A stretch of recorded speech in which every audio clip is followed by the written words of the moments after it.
Good morning class. बच्चों, आज हम पढ़ेंगे गद्य खंड का फर्स्ट चैप्टर नेताजी का चश्मा। ये हमने ऑफलाइन में भी पढ़ा था जब हमारी क्लासेस चल रही थी, तो इसके क्वेश्चन आंसर रह गए थे। तो इसके लिए मैं एक बार फिर से आपको थोड़ा इसका रिवीजन करवा देती हूँ कि इस चैप्टर के बीच में क्या है, किस बारे में इसमें बात की गई है, कौन से नेताजी के चश्मे के बारे में यहाँ पर कहा जा रहा है। तो ये नेताजी का चश्मा, ये सुभाष चंद्र बोस के चश्मे के ऊपर एक कहानी है। अब इस कहानी में जो पात्र हैं वो हैं मेन एक हालदार साहब, पानवाला और कैप्टन। ये तीन पात्रों के इर्द गिर्द ये कहानी घूमती है, ठीक है। और ये बहुत ही ज्यादा भावुक कर देने वाली कहानी है। इसमें जो है हालदार साहब हैं, जो इनके मुख्य पात्र हैं, वो अपनी कंपनी के काम से कई बार इधर उधर आते जाते रहते थे। तो एक बार उन्हें वहां कंपनी के काम से किसी कस्बे में जाना पड़ा, ठीक है। तो जो कस्बा था बहुत बड़ा नहीं था, छोटा ही था। तो छोटा उसमें एक क्या था, एक छोटा सा बाजार था, लड़कियों का एक स्कूल था, एक छोटा सा कारखाना, एक सिनेमा घर, ठीक है, और सीमेंट का छोटा सा कारखाना था, और नगर पालिका। अब जहां पर नगर पालिका है तो उसे वहां पर कुछ छोटे मोटे काम करने पड़ते हैं सरकार को दिखाने के लिए कि हम क्या क्या काम कर रहे हैं। तो वो कुछ ना कुछ काम करती रहती थी, जैसे कहीं पे सड़कें कच्ची हैं उन्हें पक्की बना दें, शौचालय बना दें। तो इस तरह के छोटे छोटे वो काम करती रहती थी। अब वहां पर एक चौराहा था, मेन बाजार का मुख्य चौराहा था। तो वहां पे एक संगमरमर की मूर्ति थी सुभाष चंद्र बोस की। अब ये जो कहानी है इसी मूर्ति के इर्द गिर्द घूमती है। अब एक बार जब हवलदार साहब अपनी ड्यूटी में जा रहे थे तो उन्होंने देखा कि चौराहे में एक मूर्ति रखी है सुभाष चंद्र बोस की, लेकिन उसमें जो है चश्मा दूसरे तरह का, मतलब जो संगमरमर की मूर्ति थी लेकिन चश्मा उसमें संगमरमर का नहीं था, वो असली फ्रेम का चश्मा था। अब उन्हें थोड़ा वो आश्चर्य हुआ, लेकिन उन्होंने उस बात को इग्नोर किया और वो चलते बने। कई दिन वो ऐसे ही देखते रहे। तो उन्होंने सोचा, फिर दूसरे दिन उन्होंने देखा कि कल दूसरा फ्रेम था, आज नेताजी के पास दूसरा फ्रेम है। फिर नेक्स्ट डेट देखा तो फिर अलग था। तो वे मन ही मन थोड़ा परेशान तो होते थे और ये जानने के लिए उत्सुक भी होते थे कि ये फ्रेम इस तरह से क्यों है। अब ये कहानी किसी को पता नहीं है कि उनका फ्रेम ऐसा क्यों है। तो सभी लोग ऐसा आइडिया लगाते हैं कि जैसे भाई नगर पालिका को एक काम मिला था कि चौराहे में संगमरमर की मूर्ति लगानी है, और उन्होंने उसका बजट बनाया। तो अगर उनको लगा कि अगर हम बाहर से किसी कारीगर को लाते हैं तो इतना बजट तो हमारे पास है ही नहीं मूर्ति के लिए, तो उन्होंने सोचा कि क्यों ना गांव से ही, कस्बे के बीच से कोई व्यक्ति हो जो अच्छा मूर्तिकार हो, तो उसी को हम पकड़ लेते हैं, ठीक है, और उसी से मूर्ति बनवा देंगे। तो उन्होंने वहां के, शायद हो सकता है, ये एक कल्पना है अपनी तरफ से, कि हाई स्कूल के इकलौते ड्राइंग मास्टर मोतीलाल जी को यह काम सौंपा होगा। उन्होंने मोतीलाल जी को कहा होगा कि भाई तुम्हें ये मूर्ति एक महीने के अंदर बनानी है, बस ऑर्डर दे दिया। अब मूर्ति थी संगमरमर की, तो मोतीलाल जी ने शायद उसमें बहुत मेहनत की है, बहुत अच्छी उन्होंने मूर्ति बनाई। टोपी की नोक से लेकर कोट के दूसरे बटन तक 2 फीट की ऊंची थी, ठीक है, और बहुत सुंदर थी। ये जो सुभाष चंद्र बोस हैं फौजी वर्दी में दिख रहे हैं, तो मूर्ति को देखते ही दिल्ली चलो और तुम मुझे खून दो, उनके नारे याद आने लग जाते। मतलब इतनी ओरिजिनल, इतनी असली वो मूर्ति लगती थी कि उन्हें देख के उनके नारे याद आ जाते थे।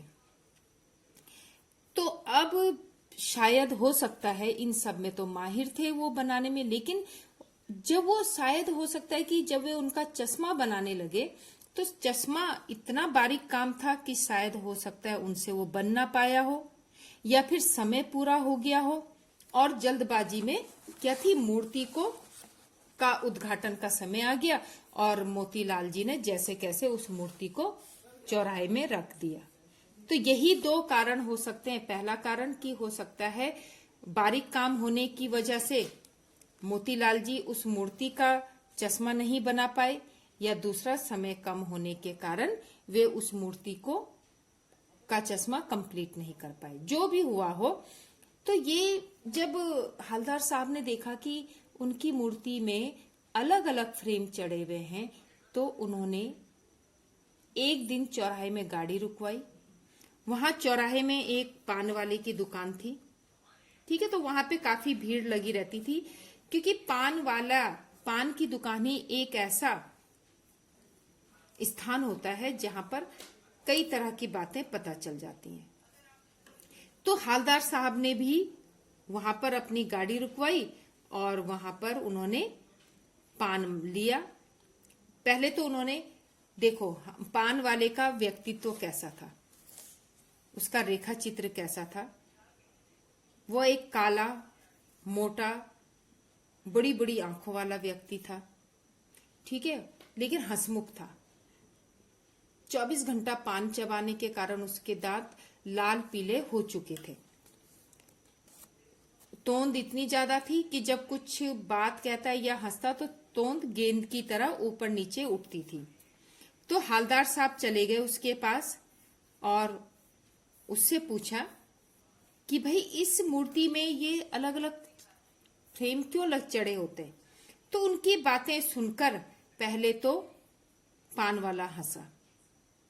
उसने जो उसके मुंह में पान था उसने पहले उसे दुकान के नीचे थूका और अपनी लाल काली बत्ती सी दिखाकर बोला कि ये जो चश्मा चढ़ाता है ना, ये कैप्टन चश्मे वाले का काम है।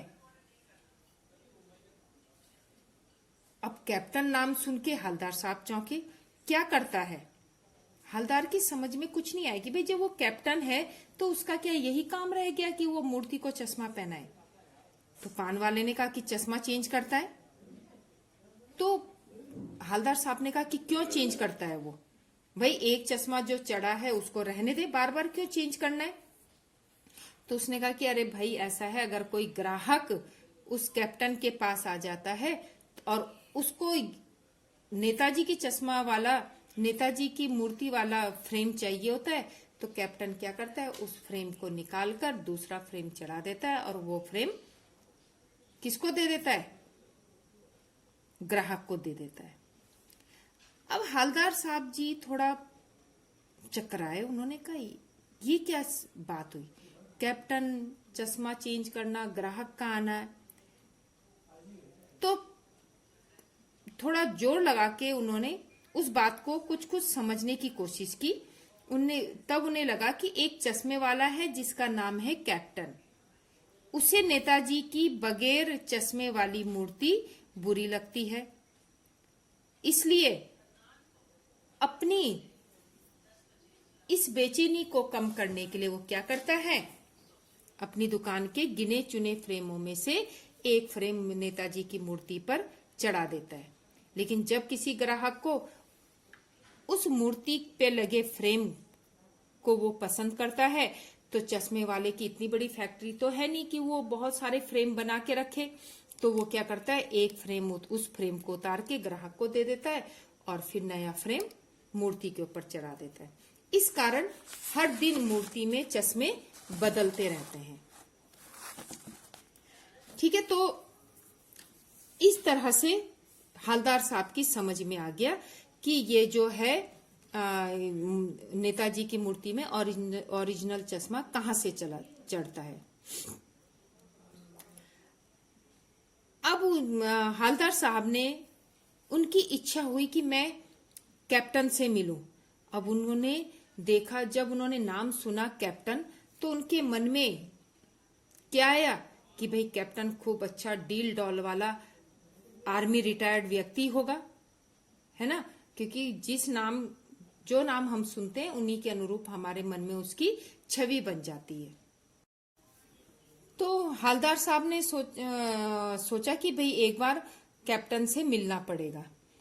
तो उन्होंने उनको कहा कि भाई वो क्या वे फौज में थे?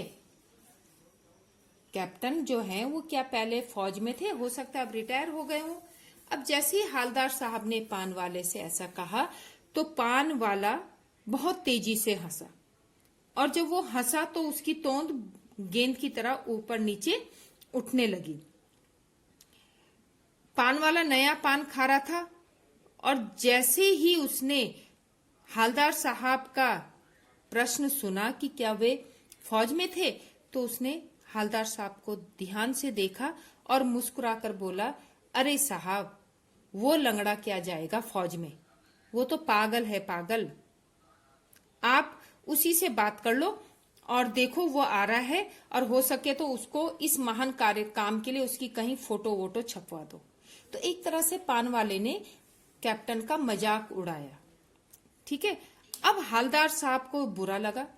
उन्होंने कहा, भाई एक सच्चा देशभक्त है जो जिन्होंने हमारे देश के लिए बलिदान किया, ऐसे व्यक्ति की मूर्ति को बिना चश्मे के नहीं देख पा रहा है और लोग उसका मजाक उड़ा रहे हैं, तो उन्हें थोड़ा खराब लगा।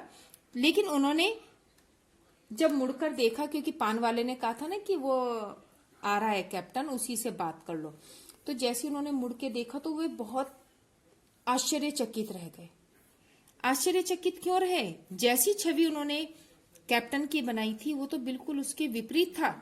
वो एक बेहद बहुत ही बूढ़ा, कमजोर सा लंगड़ा आदमी, जिसने सिर में गांधी टोपी पहनी हुई है, आंखों में काला चश्मा है, और हाथ में एक छोटी सी संदूकची, और दूसरे हाथ में बांस के टंगे हुए बहुत से चश्मे, जैसे लोग फेरी लगाते हैं ना, उस तरह का व्यक्ति पीछे से आ रहा है।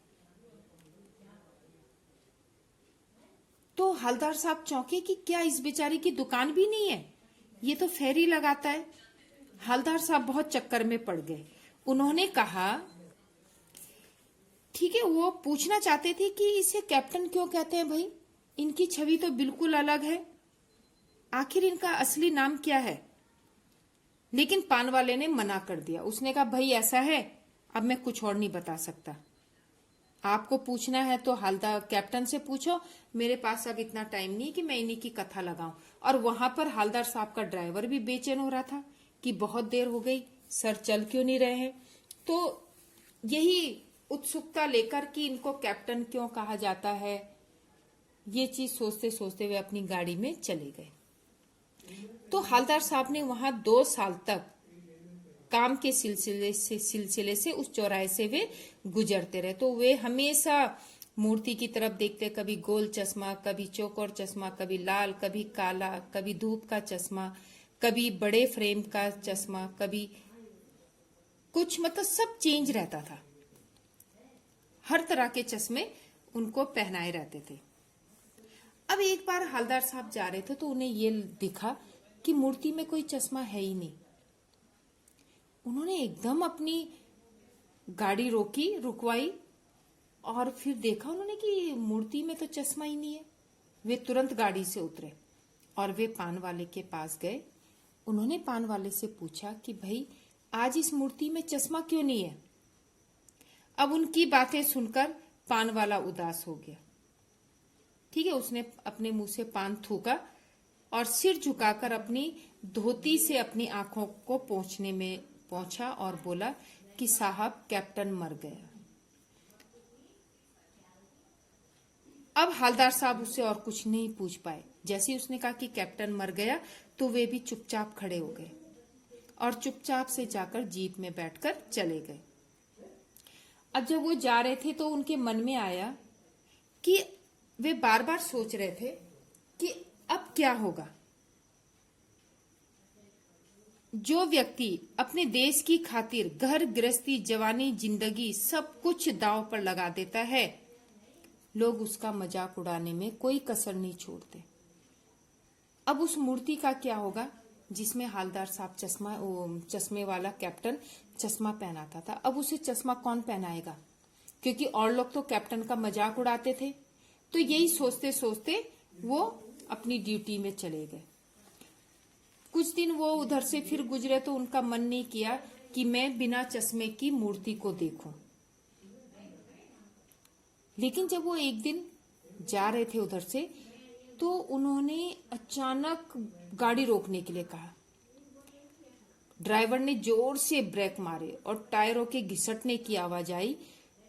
तो गाड़ी के रुकने से पहले हालदार साहब गाड़ी से कूदे और मूर्ति के आगे चले गए। वहां वो क्या देखते हैं कि मूर्ति में एक सरकंडे का चश्मा लगा हुआ है। अब सरकंडे का चश्मा, सरकंडा क्या होता है? एक कोई झाड़ी होती है, लचीली डंडियां होती हैं उसकी, और किसी ने उनको मोड़ मार के उसका चश्मे की तरह फ्रेम बना के नेताजी की मूर्ति पे चढ़ा दिया। अब उन्होंने उस चश्मे को चढ़ा हुआ देखा तो हालदार साहब भावुक हो गए। उनका मन भर आया। उनका मन क्यों भर आया? क्योंकि वे खुश थे कि जिस मूर्ति को वे बिना चश्मे के नहीं देखना चाहते थे, अब वे उनको चश्मे में ही दिखाई देगी। क्योंकि ये जो सरकंडे का चश्मा बना था वो किसी बच्चे ने बनाया था। तो उन्हें मन में इसलिए खुशी हुई कि हमारे बच्चों के मन में भी देशभक्ति की भावना जागृत है। और जहां बच्चों के मन में, युवाओं के मन में इस तरह की भावनाएं उत्पन्न हो जाएं, तो क्या होता है? देश आगे ही बढ़ता है। तो इस तरह की चश्मे को देखकर वे बहुत खुश हुए। तो बच्चों, ये एक देश प्रेम की कथा है, कहानी है। अब कोई जरूरी नहीं है कि हम भी अपना देश प्रेम इसी तरह से दिखाएं, किसी नेता की मूर्ति में, किसी शहीद की मूर्ति में। ठीक है, तो हम भी अपनी आसपास की जगह को साफ रख के, अपने किसी साथी की मदद करके पशु पक्षियों की मदद तक करके अपना देश प्रेम दिखा सकते हैं। ठीक है, कोई जरूरी नहीं है कि उसके लिए हमें फौज में ही जाना है, बंदूकी उठानी है। कई तरह है, कई तरहों से हम अपने देश के लिए कुछ अच्छा करें, अच्छा पढ़ लिख के नाम रोशन करें, तो वो भी हमारे देश की प्रति हमारी भक्ति ही होगी। ठीक है, तो ये सब देशभक्ति ही कहलाती है। तो इस तरह से बच्चों, तो हमने इस चैप्टर को पढ़ा और देखा कि कोई भी हम अपने देश में, देश के हित के लिए कोई छोटे से छोटा भी जो कार्य करें, वो क्या कहलाता है? देशभक्ति ही कहलाता है। अब आपने ये क्वेश्चन आंसर करने हैं अपनी नोटबुक में। अब ये इसी से रिलेटेड ये प्रश्न है। सेनानी ना होते हुए भी लोग चश्मे वाले को कैप्टन क्यों कहते थे? भाई वो सेना में नहीं था, लेकिन फिर भी लोग उसे कैप्टन कहते थे। क्यों? क्योंकि उसके मन में देशभक्ति कूट कूट कर भरी हुई थी। इसका उदाहरण किसके माध्यम से मिलता है कि उसे नेताजी की जो मूर्ति हो बिना चश्मे के अच्छी नहीं लगती, इसलिए लोग उसे कैप्टन कहते थे। ठीक है, उसी तरह हालदार साहब पहले मायूस क्यों हो गए? कब? जब उन्होंने देखा कि चश्मे वाला मर चुका है, कैप्टन की मृत्यु हो गई, तो ये सुनकर वो मायूस हो गए कि अब कौन नेताजी की मूर्ति में चश्मा चढ़ाएगा। दूसरा, मूर्ति पर सरकंडे का चश्मा क्या उम्मीद जगाता है? अब इसमें यही उम्मीद जगती है कि हमारे देश में जिस बच्चे ने भी वो सरकंडे का चश्मा बनाया है, तो समझो उसके मन में देशभक्ति कूट कूट कर भरी है। हालदार साहब इतनी बात पर भावुक क्यों हो गए? वे इतनी सी बात पर भावुक इसीलिए हुए कि उन्हें इस छोटे से बच्चे के मन में जो देशभक्ति दिखाई देती है, उसके प्रति वो भावुक हुए कि चलो, जो बच्चे देश का भविष्य हैं, उनके मन में हमारे शहीदों के लिए कितना सम्मान है। ठीक है, तो इसी तरह आप ये पान वाले का रेखा चित्र प्रस्तुत करोगे, उसके व्यक्तित्व के बारे में बताओगे। ठीक है, उसने ये टिप्पणी कही थी, वो लंगड़ा क्या जाएगा फौज में, तो इसके प्रति अपनी प्रतिक्रिया आपकी क्या, अगर आप के सामने कोई ऐसी बात बोले किसी देशभक्त के लिए, तो आपके मन में क्या सवाल उठेंगे, आप उसका जवाब कैसे दोगे, तो ये आपने अपने हिसाब से लिखना है क्वेश्चन। ठीक है, तो इसके आंसर आप इस तरह से कंप्लीट करोगे, और जो सबमिशन डेट है उसी सबमिशन डेट तक आपका होमवर्क सबमिट हो जाना चाहिए। Thank you.